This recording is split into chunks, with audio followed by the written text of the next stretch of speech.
two investors can earn similar returns on paper and still end up in very different financial realities. Not because one worked harder, not because one got lucky, but because one built for performance and the other built for structure. For many affluent investors, diversification feels solved.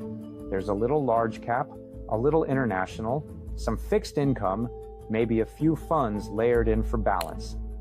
But when pressure hits, a lot of that so-called diversification starts behaving like one ecosystem. Same headlines, same sentiment, same liquidity cycle, same tax exposure. So the question isn't, are you diversified on paper? The real question is, are you structurally diversified where it actually matters?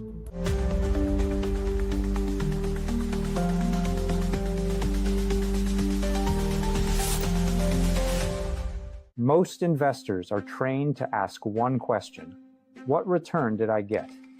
But sophisticated capital often starts somewhere else. How is this wealth actually structured? Because long-term wealth is rarely built by return alone.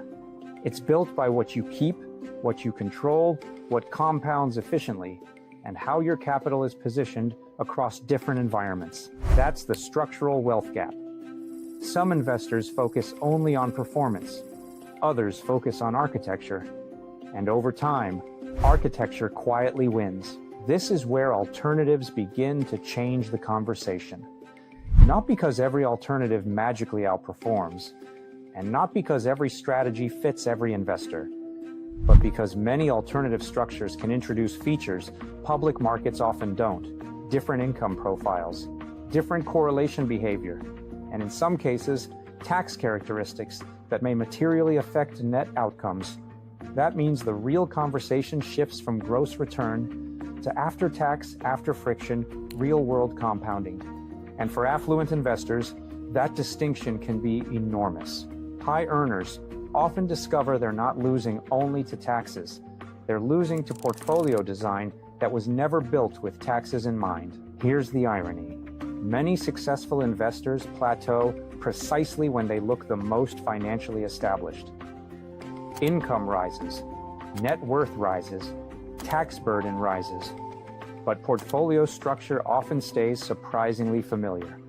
More assets get added, very little gets re-engineered, and that's where compounding slows, not because the investor isn't successful, but because the system holding the wealth was designed for accumulation, not optimization. Family offices don't typically think in terms of what stock should we buy next. They think in layers. What provides liquidity? What produces cash flow? What may offer tax advantages? What lowers concentration? What expands access beyond the public markets? That's the real distinction. Most advisors sell alternatives. I architect them around liquidity needs, tax exposure, cash flow priorities, and long-term compounding. In other words, they don't just allocate capital, they engineer financial ecosystems. Measure by net outcome, after taxes, after fees, after correlation risk, after opportunity cost. Not every dollar needs the same job. Some capital should stay flexible. Some should compound. And one of the most important structural decisions is this: separating liquidity from compounding capital. That means one portion of the portfolio is built for access, flexibility, and near-term needs, while another is positioned to work over longer horizons without the constant pressure of short-term demands. That single decision can change how investors respond to volatility, how they plan, and how wealth compounds over time.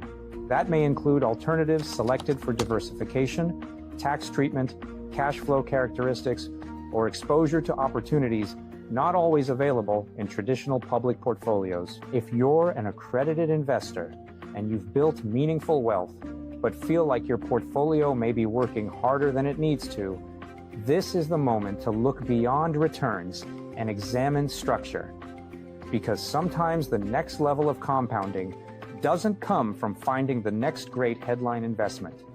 It comes from redesigning how wealth moves, how it's taxed, and how it's positioned. I'm David Harris with Alternative Investment Advisors. We've put together a private overview on the 3 structural decisions affluent investors are using to potentially improve diversification, tax efficiency, and long-term compounding. Click below to request it and see whether your portfolio is built to grow or built to plateau.